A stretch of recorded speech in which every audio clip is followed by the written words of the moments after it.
Welcome your hosts, Caddy Frank and Erin Fitzgerald, as they lead discussions about substance use disorder and the journey to recovery. You're listening to Redefining Recovery, a recovery revolution.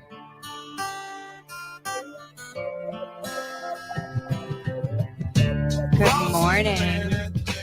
Welcome to all of our listeners. I'm Erin Fitzgerald, your co-host of Redefining Recovery.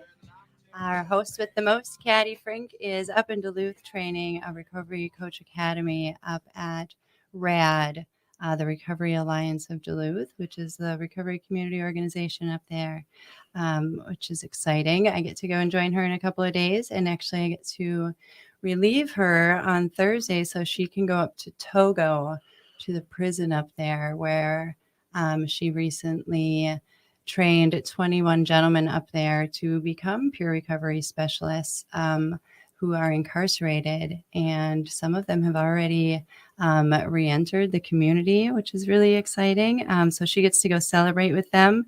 And so more exciting news is I will not be having a conversation with myself.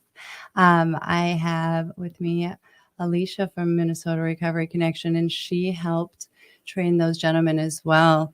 Alicia is the Justice Involved Program Coordinator, and she is going to hang out with us today and talk about the justice system. Alicia, my friend. Good morning. Good morning. Good morning. Tell us who you are. So my name is Alicia. I'm a woman in long-term recovery, and what that means to me is I have not used substances in almost 3 years. I have lived a life of happiness, joy, and loyalty. And I've been able to get some of my kids back in regards to being justice involved and child and family services involved. Now, due to my recovery, I am able to get them back and live a happy, joyous, and free life. Yes. And what do you do at Minnesota Recovery I Connection? am a certified peer recovery specialist, forensic endorsed child and family services, Justice Involved Program Coordinator. Hot dang. You got it all. I do have it all. We are very lucky to have you. Thank you. So, well, at the beginning of the show, we started with a question that you are familiar with. So, Alicia, I would like to know, what is right with you today?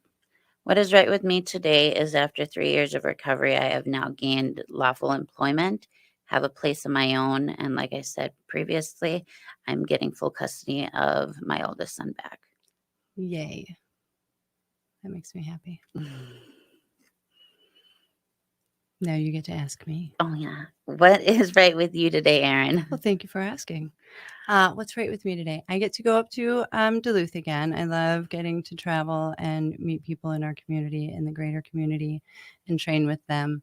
And I also get to catch up with a couple of people while I'm up there. So networking and just catching up, good stuff. I'm really excited for that.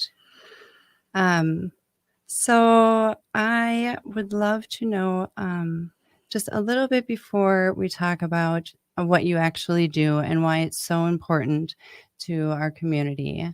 Will you tell us a little bit about your story and how you found recovery?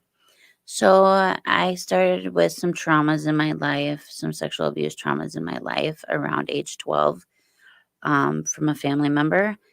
And so that caused me to want to use because to numb the pain and to deal with the situation that I was going through throughout my teenage years. I ended up getting in recovery when I turned 21, and then was in recovery for about 3.5 years. And then I got into an abusive relationship, which caused me to take a couple steps backwards. And then after that, I had left him. After 2 beautiful children, I had left him and got in recovery again and kind of struggled with addiction throughout my whole life. And so my substance of choice was methamphetamines because I didn't want to go to sleep at night because I'd have night terrors. So having those night terrors and the trauma that I went through, really struggled throughout my whole life with ups and downs and different things like that. So I ended up going to AA meeting and getting a sponsor. And she actually worked with AmeriCorps and did an internship through AmeriCorps at another site. And so she suggested that I do AmeriCorps. And so I did AmeriCorps at MRC, was blessed to do it at one of the best spots that is possible to be out there, to do basically like an internship slash, it's a living stipend that you get. So it's not actually considered income, and you get other benefits like money towards your school loans, previous school loans, or upcoming school loans through AmeriCorps. And then after my term with AmeriCorps, I ended up getting hired on through MRC. So now I am a full-time employee of MRC, and I absolutely love it. Yeah, we're so grateful to have you. I have a question about your recovery and your struggle to find it. Did you do something differently in the end that besides joining AmeriCorps? Or was it just immersing yourself in the community? So it was a mix between sitting in jail and prison and then going to and getting submersed in the community. Mm-hmm. Did you have all of the supports that you needed the first couple of times that you found recovery? I did not.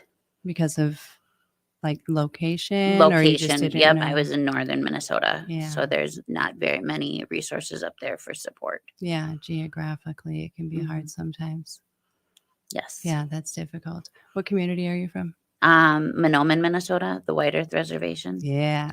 I love going up there. It's such a nice community. It's beautiful up there. Yeah. Mm-hmm. And since you've found recovery, they've really been growing in their community. Yes. Yeah. They're doing some really great things up there, Mm-hmm. including some justice involvement and getting housing for individuals that want to go back to the reservation after incarceration. Yeah. Mm-hmm. So one of the reasons that it's so important that we talk about the intersections of substance use disorder and justice involvement is because recidivism rates are really, really high.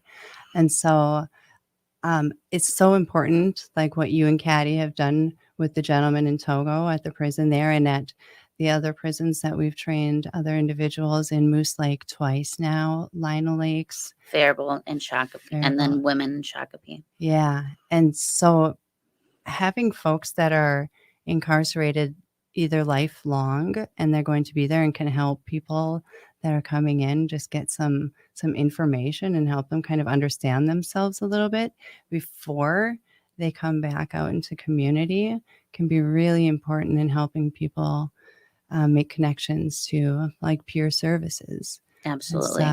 We still have about a minute left, but when we come back, we're going to talk about all the different kind of areas that you lead at Minnesota Recovery Connection and what that looks like for our communities. Will you tell us a little bit about the recidivism rates and why it's important that we are teaching people? So there's a 44% return rate to being incarcerated after 1 year, a 68% within 3 years, and a 77% rate in 5 years of return to the people from our community being incarcerated again. And how long, when a person is released, in general, how long can you say? Is there an in general time that they would be like on probation? So ISR, what is ISR? Intensive release. Supervised release. Supervised release is usually anywhere from a year to 4 years. So that kind of makes sense when you're looking at those numbers. Yes. And so that's a lot of structure, and not everybody handles the structure very well.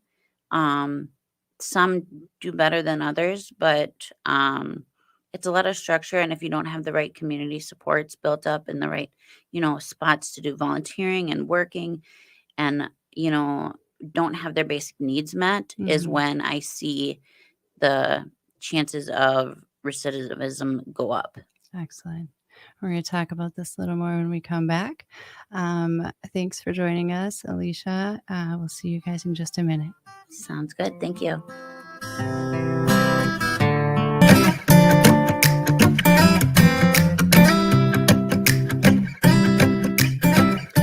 Welcome back to Redefining Recovery, a recovery revolution. I'm Erin Fitzgerald from Minnesota Recovery Connection, joined by Alicia Doty. Thank you very much for being here, dear. And we are talking about the criminal justice system and substance use disorder, their intersection, and why it's important that we start supporting folks from the inside out when it comes to incarceration, and understanding also that folks that have been incarcerated, like that's a totally different culture too, right? So I don't necessarily understand that culture if I haven't been incarcerated. So I need to ask questions and really pay attention when folks are speaking and telling me their story, so I can listen and understand what supports they need, because there's additional barriers when you are labeled with the F word. Alicia, the F word, the big fat felon word. Not felony or felon. Yeah, we get to talk about people with criminal backgrounds, criminal history, and their felons, and we label them. And language, of course, we like to change. So why is that important when it comes to this community? So you see the human being for who they are and not for the labels that they've done in their past. Different people have different talents, when we went into Moose Lake, we got a tour of the facility, and there was so much talent in there. They had murals on the big, huge murals on the walls. Yes. And the people that were in there, in that community, we don't say incarceration or people in prison. We say in that community, or we try to say in that community. Have so many talents. Like I said, some made beadwork, some did murals on the walls, some sang us songs, and some did like poems. And after we had the graduating class, they did a tree of life for us, made a tree of life for us that is hanging in our office.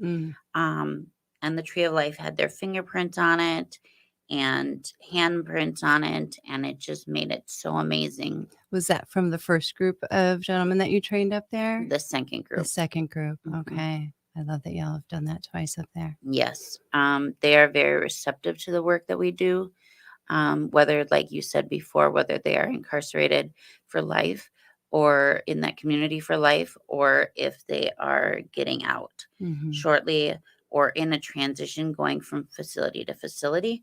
At different levels of incarceration are at different facilities. Yeah. And different. So you have like a maximum, a minimum, or a medium, and then a minimum. And then you actually have the workhouse that you can go to. So different people at different levels and different facilities have different talents. And so there's the transitions fairs that we go to, the programming at Ramsey County Jail, Dakota County, and Anoka County Jail. I do pen pals, and we do drug court. Excellent. You're busy. I am busy. Yes. But I thoroughly enjoy being involved in that community and being a part of that community. I know you do, and they're really, really lucky to have you. So we're taking away the label, because now we've seen that these are just humans just like you and I, who have, for one reason or another, gotten in trouble with the law and need some kind of support. We can't just toss them behind a cell and then say, we're going to let you go and do better next time. They need to have supports. And so when you talk about doing the transitions fairs, last year I got to do one of those with you, and that was really fun. Why are those important, and what do those look like? So they are where a community in and of itself, that's in the prison, and all get together along with outside communities and have table support with different resources, whether that's housing, whether that's jobs, whether that's recovery, whether that's, all different kinds, medicated assisted treatments, family therapies, all different resources that you can possibly think of. for them to take and get the resources before they get released back into our community, so they have a better chance of not returning and having that support built up, and a release plan set up for when they get out, a plan in place. And the people that we see at the transitions fair can be getting out anywhere from 2 months to 18 months, so it's planned closer to their release time. But that doesn't mean that people that are in there for life or longtime community members take and don't need the resources as well. They need them just as much, as because they can help provide support to somebody that's going to be getting out. Yeah, absolutely. So the new peer recovery specialists that are trained, they get to have all that information so they can spread that amongst people that are maybe going to be spending 3 or 4 years there. Absolutely. Yeah, I love that. Very good. And when we were at the transition fair, we also had plenty of gentlemen sign up for pen pal letters. Yes. And that's super fun. I love our pen pal program. Will you tell folks what that is? So our pen pal program is where you sign up if you're in that community, in the prison community. You sign up to get a peer recovery specialist, and the peer recovery specialist just communicates with you via email, or JPay, which is their form of communication, or in the mail via snail mail. And so we do that. We provide resources that way. We provide support that way. Rebuilding community relationships. And so one of my pen pals, I've been writing him for almost 2 years. He's a person in that community for a longer sentence. So taking and just providing that one-to-one relationship, on a professional level, to take and talk about what has happened to him and not what's wrong with him. And so we talk through his traumas. We talk about what landed him there.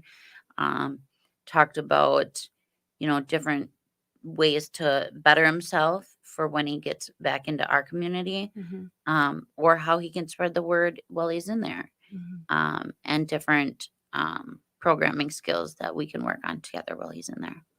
Yeah. So it can be just as important for somebody who is going to be spending more time than somebody who's going to be reentering the community soon, but because they have so much time to think about what they can change, and they can start making the changes in themselves and thinking about what they really want to do, and potentially have opportunities for different education.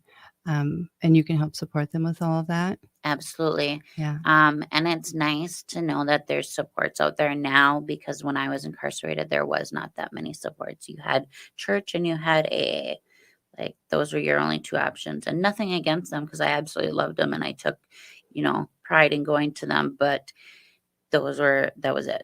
The programs that came into the jails? Yeah. And that was it. Okay. They didn't have other programming. They didn't really have much support for you to get set up with before you got released. So the recidivism rate back then was a lot higher than it is now, which is a scary thought considering it's already pretty high the way it is. Yeah, no kidding. So, and when you talk about different programs, I know that Justin McNeil has been working diligently with some other folks to bring new programming in to the different prisons. What are some other things that individuals, like maybe even culturally, have been doing? So culturally, in Lino Lakes, I believe, and in Moose Lake, for the Native American community in there that's incarcerated, they have sweat lodges and drum ceremonies for lost loved ones, or success of loved ones, or successes that they've done. And so that's an amazing feat venture that they have had to take and overcome the struggles of being incarcerated, that they now have a little bit of support in that cultural aspect, as to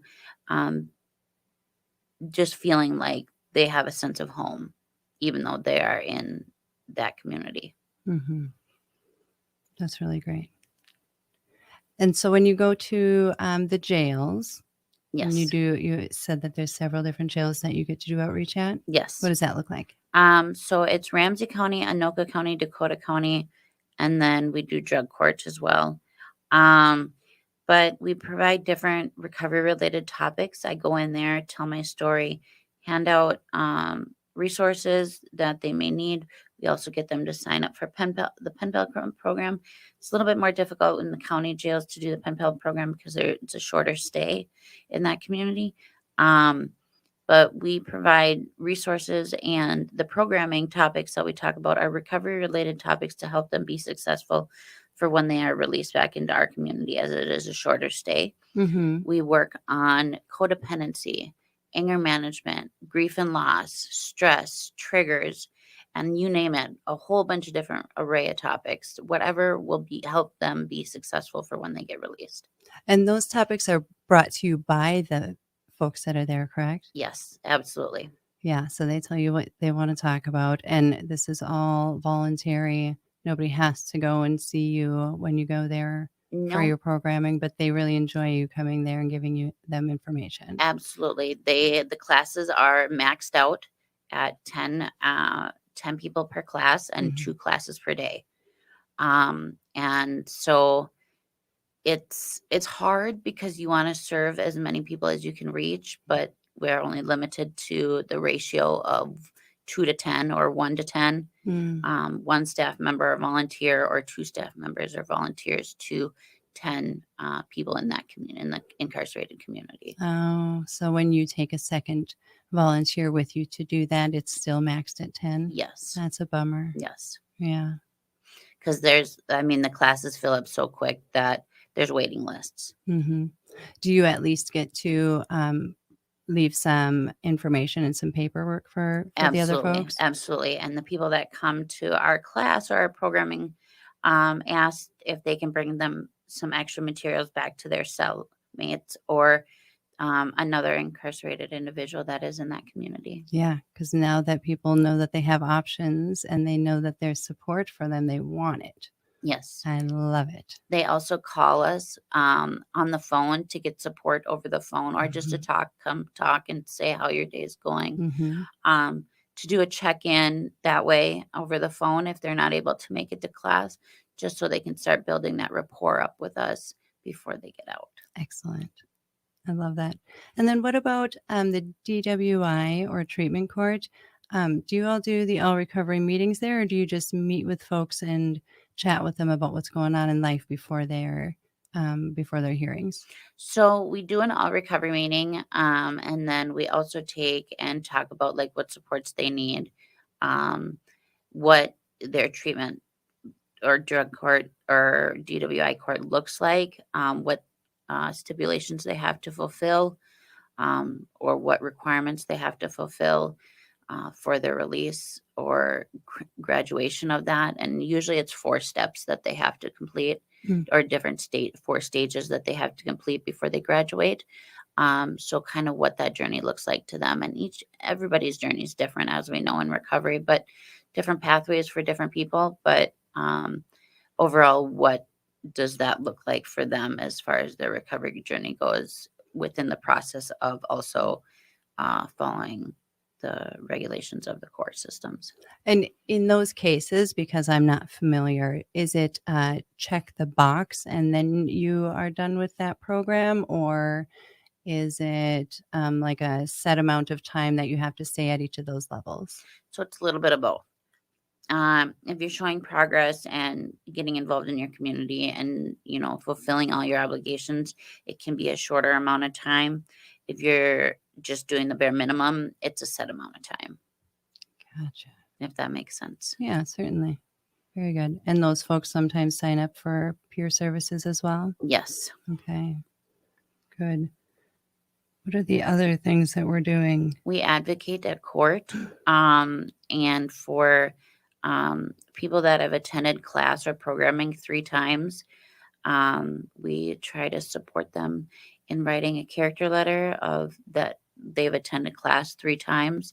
So within about a month to 2 month period, how many classes they've attended, what we've worked on, and their demeanor and characteristics of, respect, responsibility, and what they've learned throughout that class time. And we write court letters for support for their attorneys to bring up in court, to be able to take and advocate for them.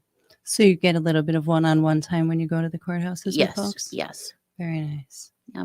Yeah. And the judges really take and are very receptive to having a peer recovery specialist support somebody that's in that community or in an incarceration community.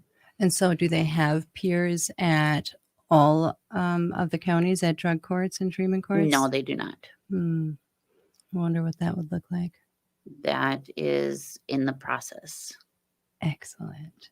Any other things in the process? So possibly trying to get into different counties. We already go into 3 different counties, and we're trying to get into other ones. But it has been a struggle because people that have criminal backgrounds as peers want to work with people, that have a similar background so they can understand and have that community engagement that is similar. But there's still stigma around people that have been incarcerated or that have criminal backgrounds, or that have been in that community, or so-called the F word. But that's what we need in the jails, and what we need in that community and the prisons is people that have lived experience, because that's what peer recovery specialists are. And so having them get in there has been a struggle, so definitely opening up and advocating for people with lived experience to be able to serve those with lived experience. Yeah, absolutely. The stigma with substance use disorder, and then you add that F word on top of it. What are some of the additional barriers that come with that? So the barriers that come with that are, different housing barriers, different job barriers. Like, you could have had this criminal background, and what happened to you how many years ago, but you're still looked down upon, even if you've made a recovery and walked the recovery journey for 7 years. My charges are 7 years old, and I still to this day have problems with jobs and housing and, things like that. So it's defining who you are from a mistake that you made back in the past. Right. And you've done all of these positive things and moved forward. And I see this person sitting in front of me, and I know who you are because that's what I've gotten to know. And then all of a sudden I see this F word, and I have to change the way I look at you and the way I treat you and the things that I'm able to support you with or not support you with. Yes. That's not fair. No, it's not. Yeah. There's when we were at the transition fair in Moose Lake last September, I met a gentleman who had been incarcerated since he was either 16 or 17. And it was like 20 years later, and he was just about to be coming up on his release date. And I just thought, this poor human did something in his teenage years, and he knew immediately, like what was wrong and why it had happened and all the things leading up to it. And he still sat calm and patient for 20 years, and he's getting out. And that's his biggest fear is, I've done really great in here. I haven't had any issues. I've, taken pride in knowing who I'm going to be when I'm in the community, and I'm going to be labeled with this F word, and that's not fair. Yes. I think I recall who you're talking about. And he was actually, unfortunately, going to be getting out, and they transferred him to another facility. One facility, he got done at one facility, graduated from the facility, did his time served, and another one picked him up. So he is still struggling, but he has kept faith and hope, and talks to me on a regular basis. And his, not to go into much detail, but his criminal charges are ones that we typically stigmatized even more than the rest. Criminal sexual conduct charges or sex offenses. And those, like you said, some of them could have taken place as a minor child, and they are still getting treated like that as an adult 20 years later, when nothing else has happened within that time, and they were still a child, and child development hasn't even fully completed at a young minor age. So having those barriers, and looking down upon people or having the F word on your background has been big barriers for people. But he graduated the peer recovery specialist class and is still, even though he has changed facilities, he is still using those skills and tools in the new facility that he is in, and hoping to graduate treatment there and then be able to get out and find living, housing, jobs, and things like that. But like I said previously, if you have a criminal charge or the F word on your record, it defines who you are for the rest of your life because of how people look at you. And that's not what it should be. Can I get real vulnerable? Yes, absolutely. I don't think I've told more than like 4 people this story, so here goes. There was a time when I got a DUI, and this was probably like 13 years ago or 12 years ago. This was the first sign that Erin had a problem. I got a DUI, but it wasn't just any DUI. I had blown over 3 point the limit of alcohol intoxication, and also I had my children in the car. And so that was supposed to be a double felony charge. And I was really disgusted with myself. I really honestly was kind of like, how the heck did this happen? And it was all just like really a blur. But what happened was the county that I was in detox, and one of the guys that was in detox said, don't worry about it.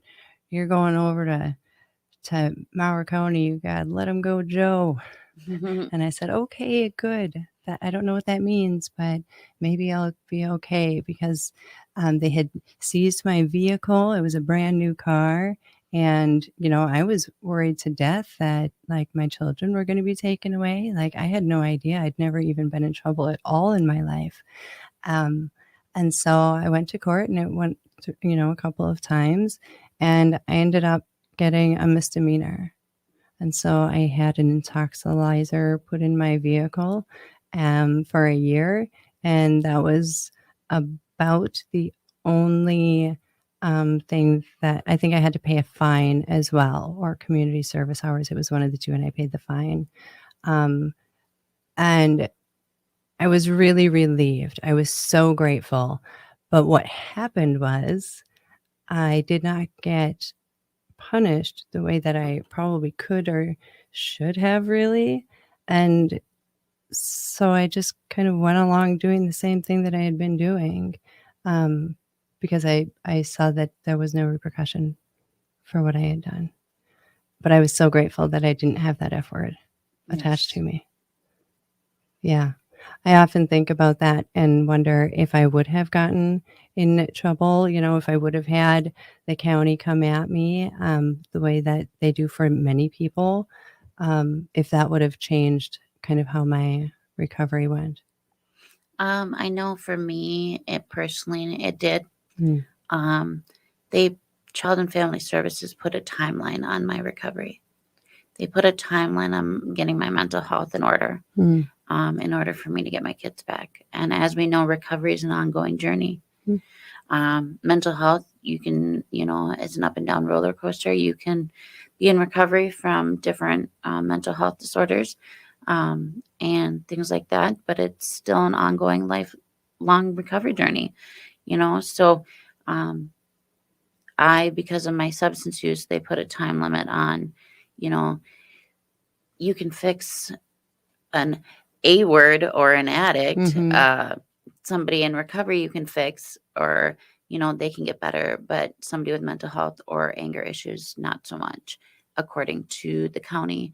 And correct me if I'm wrong, each individual person, they take case by case basis. Um, and more people are stigmatized more than others. Yeah, let's talk about that a little bit more. We're going to take a quick break. Thanks, Alicia. We'll be back in just a minute, folks.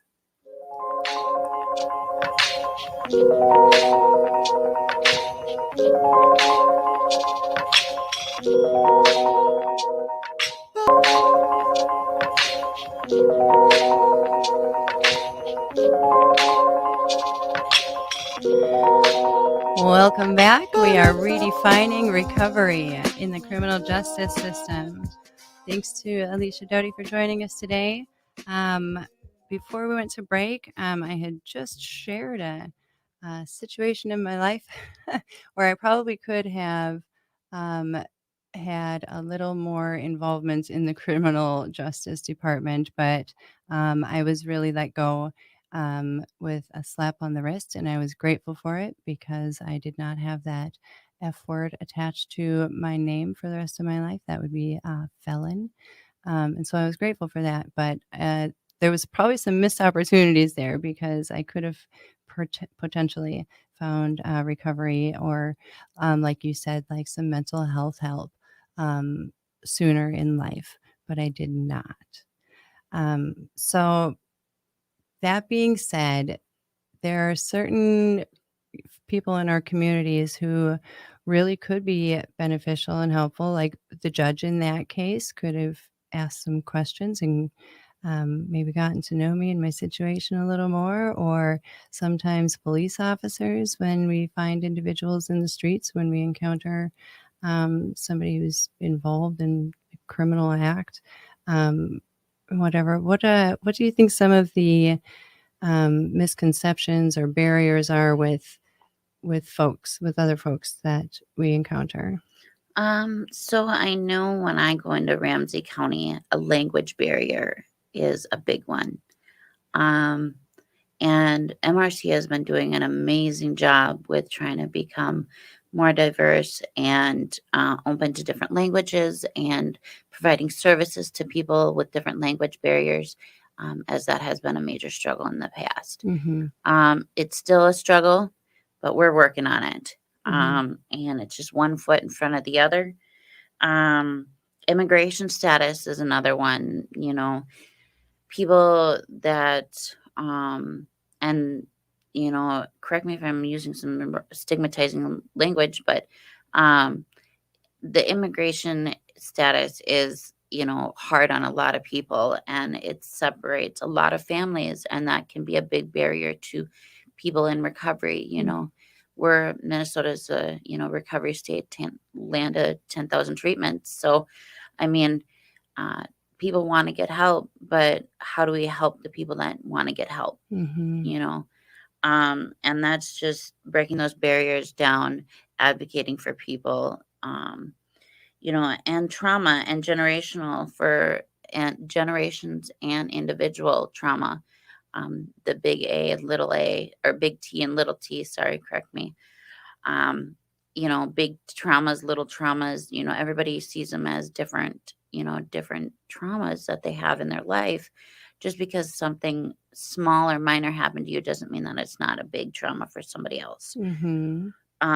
Literacy levels, reading, when I go into the county jails, I try to translate my document into Spanish and Quran or Quran to take and get the language barrier across so they can be able to get services as well. Sure. And I try to be polite and understanding that when we go around the room and share, that if somebody can't read, they can say pass. And then, or if they want to read and they want help, they can ask for help in a safe space. So helping people find those resources or do those things, just giving them that ease and comfort in a safe space. Not even having the language barrier, sometimes literacy level can really just be a challenge. A lot of folks who enter the justice system at a young age are also stunted in their education.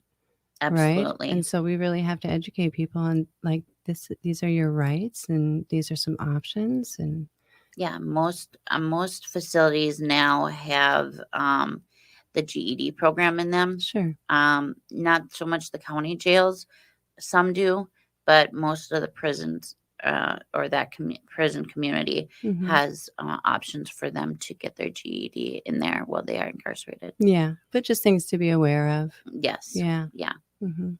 What else? Environmental considerations, you have to take into consideration when you're a peer recovery specialist, different cultural aspects, different, how they see different things. Because in some cultures, not looking you in the eyes is a sign of respect. Mhm. And so being just culturally aware of how different cultures are, I love to learn about new cultures and Mhm. different um, customs that they have and how they view things. And so I can be a better fit or have a better understanding of how I can better serve them. Yeah. It sounds like good information that even like corrections officers could have because, like you said, sometimes not looking you in the eye in one culture is a sign of respect. And it could be a sign of disrespect in other cultures. And Absolutely. if we're not taking the time to understand that about the different cultures that we're working with, that could be really detrimental in the way that we are treating them. Yes. Because And judges and police officers and the court systems don't always have that cultural aspect. Mhm. And so it can be a big barrier for the community. Mhm. And real quickly, well, we have a few minutes left, but I was just going to say maybe probation officers or parole officers as well have a really, really great opportunity to help and support folks as they're coming into the communities again. Yes, Right. absolutely. We've had some of those people in that community, whether that's probation officers, corrections officers, parole officers, probation officers, law enforcement, judges take our PRS class, our peer recovery specialist class, the RCA. Mhm.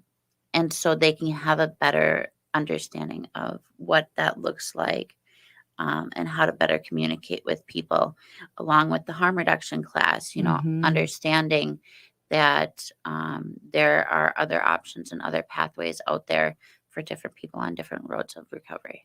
Yeah. So rather than having to just check these boxes and bring them to the judge and say, yes, I'm doing this, because sometimes that doesn't work, we can at least say, maybe we didn't check this box over here, but look at all of these other positive things that this individual is doing.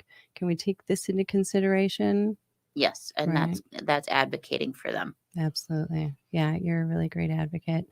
Um, I just want to take a minute to say that in the last year and a half that I've worked with you, I have seen you grow. And I said this one of our other earlier shows, from a woman who came in with AmeriCorps and was pretty timid. And you can just tell that that was like your early recovery. Mm-hmm. And you have just blossomed and grown so much into this woman that has a presence, and you take ownership of all the amazing things that you're doing. And I just love when you introduce yourself now compared to then, because you have your head held high, and I can just tell that you're just a new human. Thank you. And that is definitely what recovery has brought me. Yeah. Well, thank you so much for being here today. Thank you to all of our listeners. Check us out at minnesotarecovery.org. Send us some emails at podcast@minnesotarecovery.org. And find us on all your favorite streaming platforms. This has been a really good conversation, Alicia. I appreciate you being here. Thank you, Erin.